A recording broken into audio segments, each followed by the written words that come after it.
মহেশতলার সন্তোষপুরে ভয়াবহ অগ্নিকাণ্ড, ট্রেন চলাচল ব্যাহত। মহেশতলার সন্তোষপুর স্টেশনের পাশে ঝুপড়ি এলাকায় ভয়াবহ আগুনে ব্যাপক চাঞ্চল্য ছড়িয়েছে। আচমকাই আগুন লাগে 16 বিঘা রেল লাইনের পাশের ঝুপড়িতে। কেঁপে ওঠে গোটা এলাকা। আতঙ্কে ছুটোছুটি শুরু করে স্থানীয় বাসিন্দারা। খবর পেয়ে দ্রুত ঘটনাস্থলে পৌঁছায় দমকলের 4টি ইঞ্জিন। আগুন নিয়ন্ত্রণে আনার চেষ্টা চলছে। প্রাথমিকভাবে জানা গেছে 15টিরও বেশি ঝুপড়ি পুড়ে ছাই হয়ে গেছে। এই অগ্নিকাণ্ডের জেরে বজবজ শিয়ালদা শাখায় ট্রেন চলাচল ব্যাহত হয়েছে। কিভাবে আগুন লাগলো তা এখনো স্পষ্ট নয়।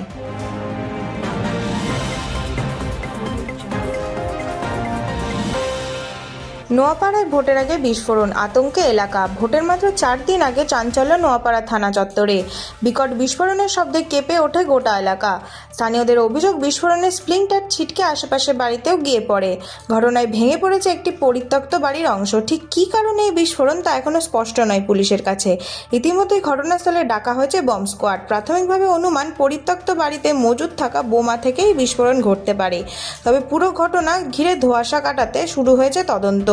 এলাকায় ব্যাপক আতঙ্ক ছড়িয়েছে।